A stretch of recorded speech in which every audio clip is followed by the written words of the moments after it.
સેજલ, તને શું લાગે છે કે હું મૂર્ખો છું? પપ્પાની ઓફિસ મેં કેમ જોઈન નથી કરી? એમના કાળા ધંધાના કારણે જ, જેમાં હવે તું પણ ભળી ગઈ છે. બસ કર રૂપેશ, તારે બસ એક જ પોઈન્ટને પ્રૂવ કરી દેવો હોય છે.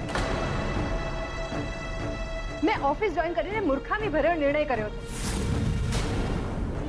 ફટાફટથી તું જોબ છોડી દે.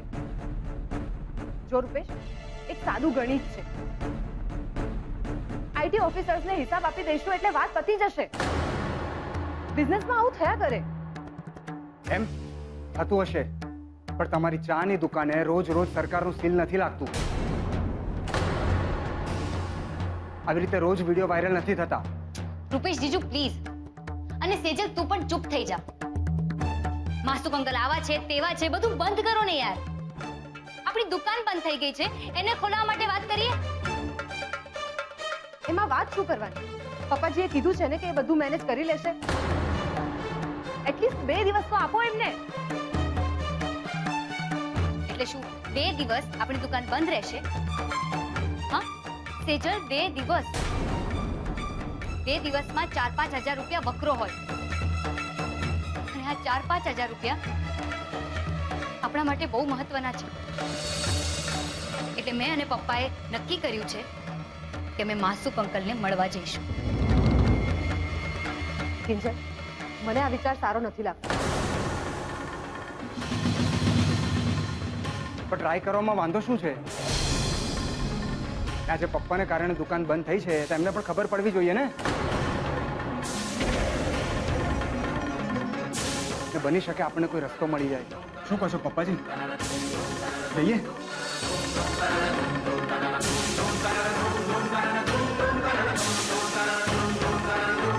સેજલ આવે છે.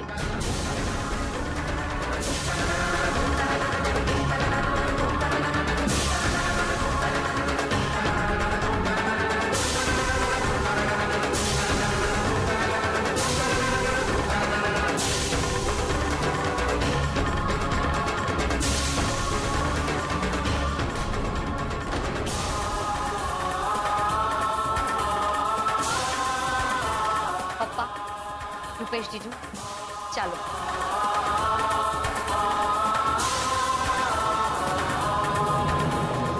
હા, જાઓ બધા જતા રહો. બધાને દુકાન બંધ થઈ ગઈ એની પડી છે, પણ કોઈને એમ વિચાર નથી આવતો કે વિડીયો વાયરલ કોણે કર્યો.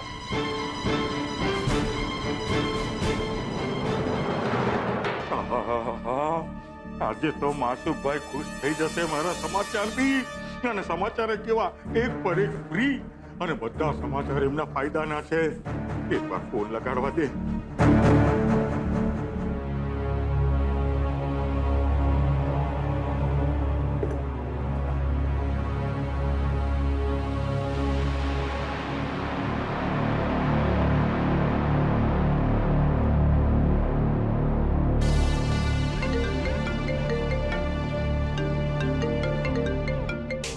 ઉપાડો ઉપાડો મારા પ્રભુ, ઉપાડો.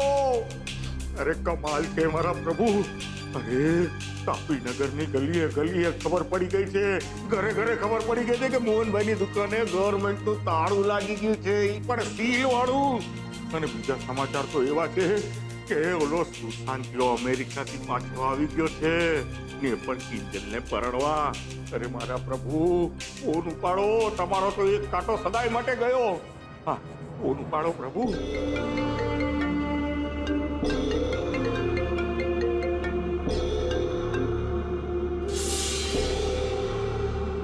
કાપી નાખ્યો?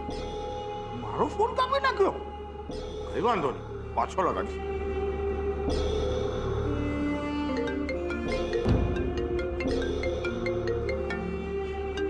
દાસ બી એક ત્રાસ છે. જીવારે ફોન કાપી નાખ્યો?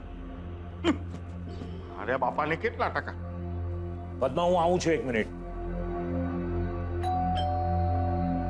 એ આવી. અરે મોહનભાઈ, કિંજલ બેટા, આવો આવો આવો આવો, બેસો. મમ્મી, હું પણ છું. હા હા, હવે જોયો તને. મોહનભાઈ, તમે બેસો, હું તમારા માટે ચા બનાવી લઉં. અરે નહીં નહીં નહીં સાચું કહું ને તો દીકરીના ઘરનું પાણી પણ ન પીવાય. પણ મોહનભાઈ, તમારી દીકરીઓ ક્યાં દીકરીઓ જેવી છે?